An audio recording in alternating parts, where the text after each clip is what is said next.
Dear friends welcome to Pannag MCQ hub. Pannag MCQ hub रे आज आम नेशनल फ्रीडम मूवमेंट रो क्वेश्चन 304 रु 400 पर्यंत कवर करवा। यहाँ आमर पार्ट 4। या पर आम फाइनाल पार्ट को आनिबा। टोटाल आमर 500 एमसीक्यू भारतर स्वाधीनता आंदोलन विभिन्न पर्याय को नहीं कवर हो अप टू 1857 सिपाही विद्रोह आरंभ करके आमर भारत स्वाधीनता पर्यंत। देखा प्रथम question the Indian war of independence 1857 किए लिखिते। The Indian war of independence लिखिते बी डी सावरकर। 1909 रे प्रकाशित आउ एतिर 1857 विद्रोह को प्रथम स्वाधीनता संग्राम बोली कहुଯାଇଛି। आनंद मठ उपन्यास किए लिखिते। आनंद मठ उपन्यास लिखिते बंकिम चंद्र चट्टोपाध्याय। 1882 मसीह प्रकाशित वंदे मातरम गीत एथिरू निया जाइछि। देखिबा नेक्स्ट क्वेश्चन केसरी केसरी और मराठा संवादपत्र किए आरंभ करथिले। केसरी और मराठा संवादपत्र आरंभ करथिले बाल गंगाधर तिलक। केसरी होची मराठी रे आउ मराठा इंग्राजी रे 1881 मसीह आरंभ। बंगवासी अमृत बजार पत्रिका केउ प्रदेश प्रकाशित। यह बंग प्रदेश प्रकाशित बंगर जातीयतावादी पत्रिका आउ यह ब्रिटिश विरोधी थिला। द हिंदू संवादपत्र 1878 मसीह जी सुब्रमण्यम आयर द्वारा माड्रास प्रकाशित। इंडियन मिरर प्रकाश किए करथिले मनमोहन घोष और देवेंद्रनाथ ठाकुर। 1861 मसीह कलिकतार प्रथम भारतीय दैनिक इंग्राजी खबर कागज थिला the Indian mirror. Bengal gazette भारतर प्रथम संवादपत्र किए प्रकाश करथिले जेम्स अगस्ट हिकी। ताहले आम मन रखा भारतर प्रथम संवादपत्र है बेंगल गैजेट। प्रकाश करथिले किए जेम्स अगस्ट हिकी। केबे 29 जनवरी 1780 कलिकतार प्रकाशित होइतिला। हिंदू पैट्रियट किए संपादना करुले हरिश्चंद्र मुखर्जी। से नील विद्रोह को समर्थन करथिला। जुगांतर पत्रिका केउ विप्लवी संगठनर मुखपत्र थिला। जुगांतर पत्रिका अनुशीलन समिति विप्लवी संगठनर मुखपत्र थिला। 1906 मसीह वीरेंद्र कुमार घोष और भूपेंद्रनाथ दत्तों द्वारा यही संगठन गठन करा जाइतिला। नेक्स्ट क्वेश्चन कमरेड आउ हमदर्द पत्रिका किए प्रकाश करथिले। इंपोर्टेंट क्वेश्चन कमरेड आउ हमदर्द मौलाना अहमद अली। कमरेड होची इंग्राजी भाषा रे आउ हमदर्द होची उर्दू भाषा रे। ऑल हिलाल उर्दू पत्रिका किए प्रकाश करथिले मौलाना अबुल कलाम आजाद। 1912 मसीह रे यह कलिकतार प्रकाशित होइतिला। Poverty and un British rule in India Dadabhai Naoroji से मेंशन है ड्रेन थियोरी धन निष्कासित 1901 रे यह प्रकाशित। इंपोर्टेंट क्वेश्चन इंडिया टुडे पुस्तक किए लिखिते। इंडिया टुडे पुस्तक लिखिते रजनी पाम दत्त। 1940 मसीह प्रकाशित मार्क्सवादी दृष्टिकोण उपर यह आधारित थिला। हिंद स्वराज केबे प्रकाशित होता। हिंद स्वराज 1909 मसीह 1909 मसीह गांधीजी दक्षिण आफ्रिकार फेरिबा बेले जहाज रे यह लिखिते। गीता रहस्य किए लिखिते। गीता रहस्य बाल गंगाधर तिलक। 1915 मसीह मांडाल जेल यह लिखिते। अनहापी इंडिया किए लिखिते। अनहापी इंडिया लाला लजपत राय। मन रखिबा इंपोर्टेंट क्वेश्चन 1928 मसीह कैथरीन मेयो मदर इंडिया उत्तर रे से लिखिते अनहापी इंडिया। इंडियन अनरेस्ट किए लिखिते भैलेंटाइन चिरोल लिखिते इंडियन अनरेस्ट से जड़े ब्रिटिश सांबादिक और भारतीय जातीयवादर समालोचना। नीलदर्पण नाटक किए लिखिते दीनबंधु मित्र। 1860 मसीह प्रकाशित और नीलचाषी मान दुख उपर नीलदर्पण नाटक रिटन बाय दीनबंधु मित्र। कुली उपन्यास किए लिखिते। कुली उपन्यास राजांद मुल्क राज आंद लिखिते 1936 मसीह प्रकाशित श्रमिक मान शोषण उपर। The Indian struggle Subhash Chandra Bose 1920 1922 मसीहा पर्यंत भारतर स्वाधीनता संग्राम इतिहास को सी से द इंडियन स्ट्रगल उल्लेख करते। बंदी जीवन कहार आत्मजीवनी। बंदी जीवन सचिंद्रनाथ स्याल को आत्मजीवनी। काकोरी षड्यंत्र मामलें दंडित विप्लवी थे सी। देशर कथा पुस्तक लिखिते सखाराम गणेश देउस्कर। 1904 मसीह बंगाल प्रकाशित ब्रिटिश मानकर शोषण उपर।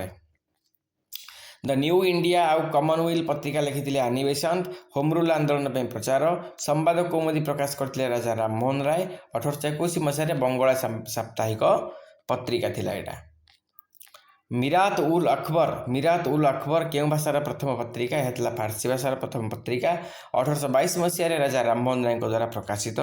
नेक्स्ट क्वेश्चन इंडियन ओपिनियन केउठारे प्रकाशित। दक्षिण आफ्रिकार 1903 मसीह गांधीजी दल दक्षिण आफ्रिका यात्रा आरंभ करते। यंग इंडिया मन रखा महात्मा गांधी यंग इंडिया नवजीवन और यंग इंडिया दीटाकर। बंदी जीवन हूँ रामप्रसाद बिस्मिल। काकोरी षड्यंत्र मामलें पूर्व फासी पूर्व से लिखिते। इंडियन सोशियोलोजिस्ट श्यामजी कृष्ण वर्मा 1905 लंडन विप्लवी प्रकाशित पत्रिका। तलवार पत्रिका केउठारु प्रकाशित होता? तलवार बर्लिन 1909 मसीह वीरेंद्रनाथ चट्टोपाध्याय द्वारा बर्लिन प्रकाशित तलवार। गदर पत्रिकार प्रथम संपादक किए थे? गदर पत्रिकार प्रथम संपादक थे लाला हरदयाल। 1913 मसीह फ्रांसिस्को उर्दू आ गुरुमुखी प्रकाशित। Grand old man of India है दादा भाई नारोजी, ब्रिटिश संसदर प्रथम भारतीय सदस्य। Grand old man of India Dadabhai Naoroji, ठीक अच्छे। हाँ, भारतर लौह मानव बोली क्या कहुई? सरदार वल्लभ भाई पटेल 565 देशीय राज्यर एकीकरण लौह मानव बोली कहुई। भारतर बिस्मार्क सरदार वल्लभ भाई पटेल भारतीय राज्य गुड़िकर एकीकरण। सरहद गांधी क्या कहुए? सरहद गांधी खान अब्दुल गफर खान को कहुए, सीमांत गांधी कहुए, तो से खुदाई खिदमतगार रचना करथिले। ठीक अच्छे। Nightingale of India, Nightingale of India Sarojini Naidu, कवि और स्वाधीनता संग्रामी तथा प्रथम भारतीय महिला राज्यपाल। पंजाब केसरी उपाधि क्या दिया? पंजाब केसरी उपाधि लाला लजपत राय को दिया। साइमन कमिशन विरोध में लाठी चालन मृत्यु। लोकमान्य बाल गंगाधर तिलक, लोकमान्य अर्थ लोकों द्वारा सम्मानित। देशबंधु कहला चित्तरंजन दास को स्वराज पार्टी प्रतिष्ठाता। महात्मा गांधी को महात्मा उपाधि देते रवीन्द्रनाथ ठाकुर। 1915 मसीह शांतिनिकेतन में रवीन्द्रनाथ ठाकुर यह उपाधि देते। नेताजी उपाधि सुभाष चंद्र बोस को किए देते? आजाद हिंद फौजर सैनिक मैंने। जर्मनी और दक्षिण पूर्व एशिया इंडियन नेशनल आर्मी सैनिक मैंने यह उपाधि देते।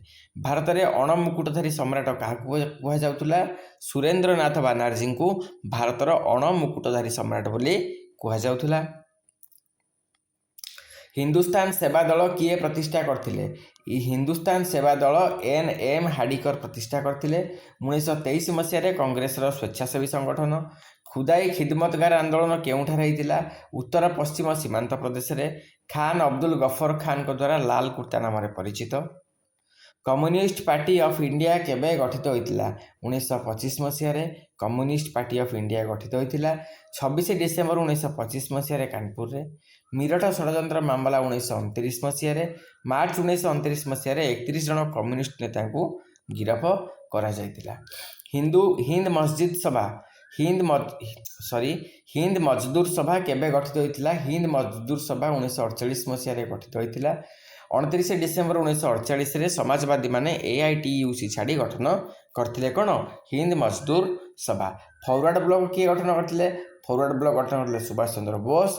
3 मे 1939 कांग्रेस इस्तीफा देले। सेतबेले से त्रिपुरा अधिवेशन सभापति थिले। प्रथम हरिपुर तापर त्रिपुरा। भारतीय कम्युनिस्ट पार्टी प्रथम सभापति किए थे? भारतीय कम्युनिस्ट पार्टी प्रथम सभापति थिले MN राय। 1920 मसीह तास्केंड रे गठित प्रथम CPI सभापति थिले भारतीय कम्युनिस्ट पार्टी।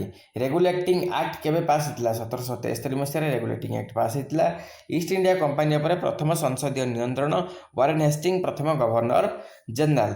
पीट इंडिया एक्ट मन रखिए मोस्ट इंपोर्टेंट क्वेश्चन। पीट इंडिया एक्ट 1784 मसीह द्वैत शासन व्यवस्था आ बोर्ड ऑफ कंट्रोल गठन। चार्टर एक्ट 1813 मुख्य वैशिष्ट्य कौन? चार्टर एक्ट 1813 मुख्य वैशिष्ट्य होची शिक्षा 1 लाख टंका मंजूरी आउ कंपानी वाणिज्य एकचाटिया शेष चीन आउ चा व्यतीत। चीनी चार्टर एक्ट 1833 द्वारा कौन परिवर्तन होता? बंगर गवर्नर जनरल को भारतर गवर्नर जनरल शिफ्ट कर दिया चार्टर एक्ट 1833। नेक्स्ट क्वेश्चन देखिबा। लॉर्ड विलियम बेंटिंग थिले भारतर प्रथम गवर्नर जनरल मन रखिबा। चार्टर एक्ट 1853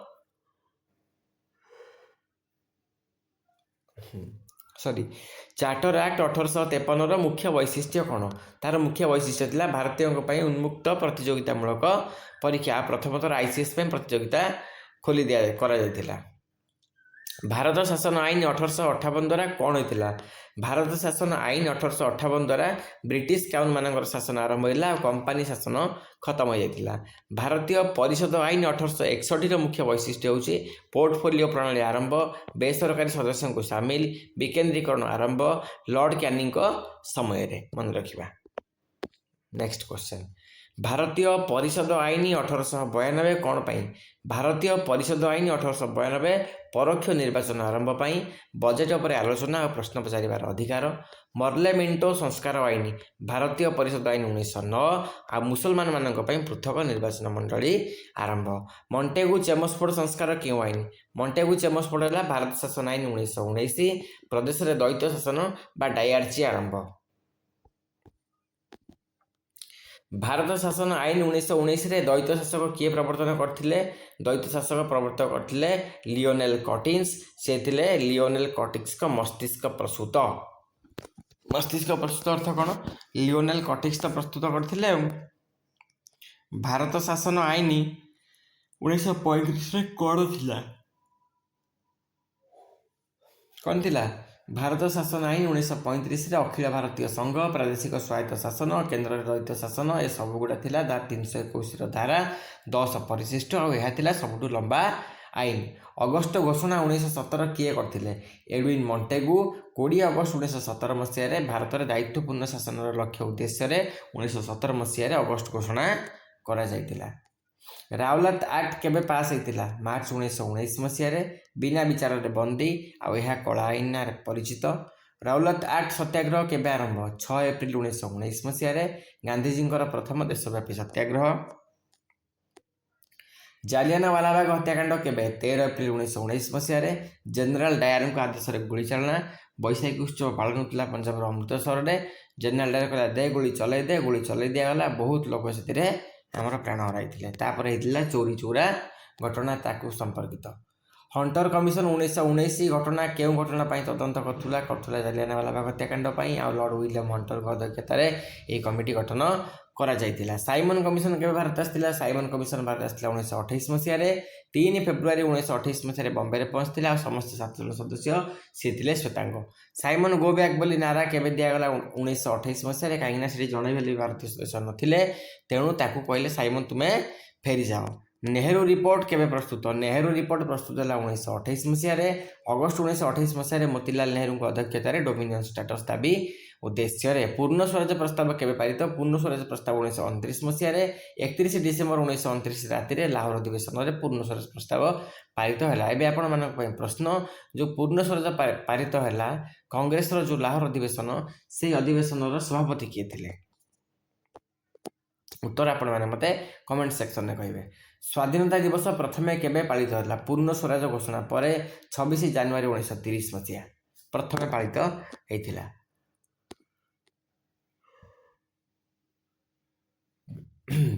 गांधी इरुइन चुक्ति केबे स्वाक्षरित होता गांधी इरुइन चुक्ति 5 मार्च 1931 मसीह दिल्ली रे द्वितीय गोलटेबल बैठक में जोगदेव गांधी राजी होते द्वितीय गोलटेबल बैठक केबे होता द्वितीय गोलटेबल बैठक होता 1931 मसीहा सेप्टेम्बर डिसेम्बर मसरे गांधीजी कांग्रेस एकमात्र प्रतिनिधि भाव जोग देते कम्युनाल अवार्ड किए घोषणा करते ये कम्युनाल अवार्ड घोषणा करते रामसे मैकडोनाल्ड 16 अगस्ट 1932 मसीह दलितों पृथक निर्वाचन मंडली व्यवस्था पूना पैक्ट पूना चुक्ति केबे पूना चुक्ति 24 सेप्टेम्बर 1932 मसीह गांधीजी और आंबेडकर मध्य येरवाड़ा जेल पूना चुक्ति अनुसार दलितों केतोटी सीट संरक्षित होता 148 सीट संरक्षित होता option B correct answer August प्रस्ताव 1940 किए घोषणा करते अगस्ट प्रस्ताव 1940 लॉर्ड लिनलिथ घोषणा करते 8 अगस्ट 1940 मसीह युद्ध पर डोमिनियन स्टेटस प्रस्ताव दि जाइथिला नेक्स्ट क्वेश्चन देखिबा क्रिप्स मिशन केबे भारत आस्तिला क्रिप्स मिशन 1942 मसीह मार्च मास भारत आस्तिला 22 मार्च 1942 रे स्टार स्टैफोर्ड क्रिप्स को स्टार स्टैफोर्ड क्रिप्स नेतृत्व में क्रिप्स प्रस्ताव को कांग्रेस से कहीं प्रत्याख्यान करथिला कहीं पूर्ण स्वाधीनता नहीं प्रदेश को अलग होबार अधिकार तत्काल क्षमता हस्तांतरण नहीं उपरोक्त समस्त तेणु गांधीजी को पोस्ट डेटेड चेक अने फॉलिंग बैंक बोली कही तो क्रिप्स प्रस्ताव को कांग्रेस प्रत्याख्यान कर कारण गुड़िक आपण सामने उपस्थापन करागला आ मात्र 17टा क्वेश्चन अच्छी क्विकली रिविजन करदे भारत छाड़ आंदोलन प्रस्ताव केबे पारित होता 8 अगस्ट 1942 मसीह बॉम्बे गोवालिया टैंक मैदान में AICC अधिवेशन में भारत छाड़ आंदोलन में गांधीजी क्यों नारा देते करबामर डू और डाई नारा देते 8 अगस्ट 1942 मसीह गोवालिया टैंक भाषण में नेक्स्ट क्वेश्चन देखिए। नेक्स्ट क्वेश्चन पचार भारत छाड़ आंदोलन समय गांधीजी को केउठारे बंदी कर रखाला आकांक्षा पैलेस बंदी कर रखाला 9 अगस्त 1942 मसीह गिरफ पर पुणे आकांक्षा पैलेस बंदी कर रखा जाइतिला। भारत छाड़ आंदोलन समय क्यों समांतराल सरकार गठित होता बलिया चित्तू पांडे आउ तामलुक सतीश सामंत सातारा नाना पाटिल उपरोक्त समस्त ये ऑप्शन डी करेक्ट आंसर होशार तालचेर होता। भारत छाड़ आंदोलन में ओडिशार केउठारे समांतराल संयोग समांतराल सरकार जो ओडिशा कथा पचार तो आम सब तालचेर बोली ठीक उत्तर लिखा। तालचेर चाषी मूलिया राज घटना। मातंगिनी हाजरा क्यों आंदोलन में शहीद होते मातंगिनी हाजरा भारत छाड़ आंदोलन में शहीद होते 29 सेप्टेम्बर 1942 मसीह तामलुक थाना अधिकार करने बेले गुड़ी शहीद होते। Next question operation zero hour क्यों आंदोलन दमन पाई थिला ऑपरेशन जीरो आवर भारत छाड़ आंदोलन दमन पाई थिला 9 अगस्त 1942 मसीह राति कांग्रेस समस्त कांग्रेस नेता को गिरफ पाई ए ऑपरेशन जीरो आवर करा जायतिला। आजाद हिंद फौज प्रथमे किए गठन करथिले आजाद हिंद फौज प्रथमे गठन करथिले रासबिहारी बोस आ 1923 मसीह सुभाष बोस यार नेतृत्व नहीं आ रासबिहारी बोस 1942 मसीह यार गठन करथिले। सुभाष चंद्र बोस केबे आजाद हिंद फौज नेतृत्व नेले 1943 मसीह 4 जुलाई 1943 सिंगापुर से तार सर्वोच्च सेनापति मध्य होइतिले। नेक्स्ट क्वेश्चन देखिबा आजाद हिंद सरकार केबे गठित होइतिला 21 अक्टोबर 1943 मसीह सिंगापुर ठारे अस्थायी सरकार घोषित।